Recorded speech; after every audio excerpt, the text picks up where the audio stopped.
l'insubordination, c'est-à-dire désobéir aux ordres de nos supérieurs. Donc là, par exemple, mon supérieur, c'est Monsieur Max. Monsieur Max est député adjoint et puis même, dans tous les cas, c'est mon supérieur. Donc, s'il me dit, Madame Reina, vous partez en PA, Madame Reina va partir en PA. Sachez qu'ils vont jamais vous demander quelque chose d'interdit, bien évidemment. Et si, admettons, par exemple, je prends, je sais pas, la cellule événementielle va gérer, par exemple, non, la cellule, soit, par exemple, va gérer une prise d'otage, ben, s'il faut, à ce moment-là, ça sera un R6 qui va faire le lead de l'événement qui est en train de se passer. C'est-à-dire que même si moi, je suis R8, ben, sur le moment, je vais être obligée d'obéir au R6, même si ce n'est pas mon supérieur, parce que c'est lui qui est lead de l'événement qui est en train de se passer actuellement. Donc, quand une personne gère quelque chose ou que c'est notre supérieur, on se doit tout simplement d'obéir aux ordres qu'il va nous donner. Mes respects, Madame Marie. Donc, pareil, on se lève, salut militaire, mes respects à l'écrit. Mes respects. Mes respects. J'espère que tout se passe bien pour vous. Je venais vous saluer, vous dire bon courage. Oui, parfait, merci beaucoup. Et mes respects, Madame Mina aussi, il n'y a pas que le grade, on s'en moque, le respect c'est pour tout le monde. Oui, oui, non, mais on l'avait pas vu. Mais on l'a dit, mes respects, t'inquiète, Marie. Je parlais pas forcément de vous inquiétez. Bon courage. Merci.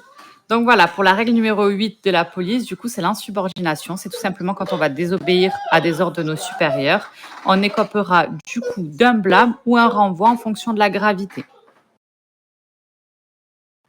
Du coup, j'ai bien vu les 10-4, ne vous embêtez pas à les remettre, c'est gentil. Si jamais vous ne comprenez pas, n'oubliez pas de mettre un petit 0.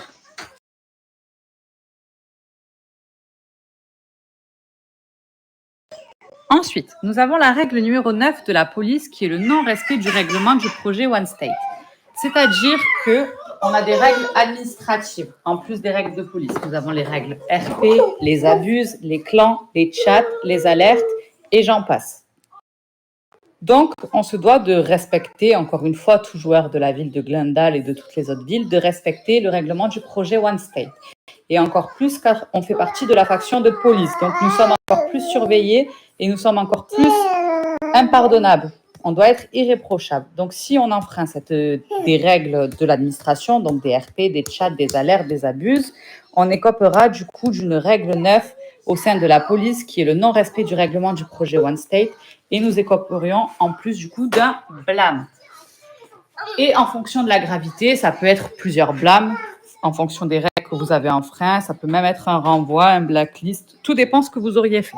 Donc on fait bien attention de respecter toutes les règles.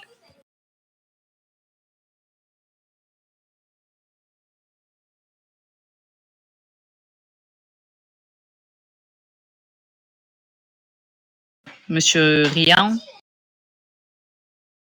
Oui. N'oubliez pas le 10-4, s'il vous plaît. Oui, j'ai de le mettre. Parfait.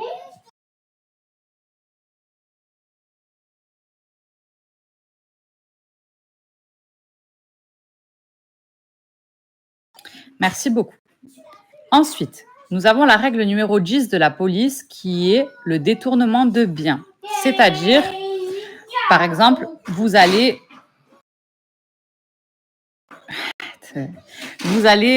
du coup prendre des véhicules de patrouille, donc des véhicules de police, des PA, et vous allez l'utiliser à des usages personnels. C'est-à-dire, tout simplement, je vais prendre un véhicule de patrouille et puis je vais aller au bar boire un coup, je vais aller à la pharmacie m'acheter des soins, je vais aller en date au bord de la plage, je vais aller en territoire, peu importe. J'utilise un véhicule de faction à des fins personnelles. Donc, c'est la règle numéro 10 de la police qui est le détournement de biens. Si j'enfreins cette règle, j'écoperai du coup d'un avertissement ou d'un blâme.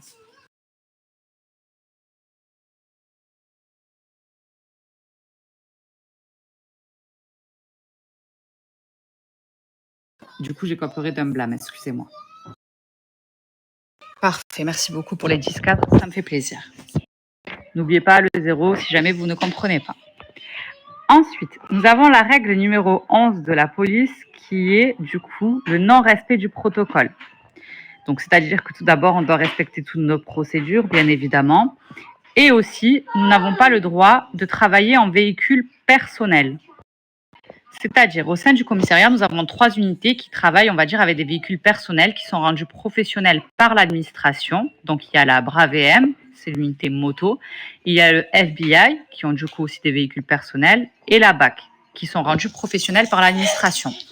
Mais pour cela, par exemple, moi, je fais partie de l'unité FBI, donc j'ai le droit de prendre un véhicule FBI et de partir en patrouille avec mes collègues qui font partie du FBI, pas d'autres agents, bien évidemment.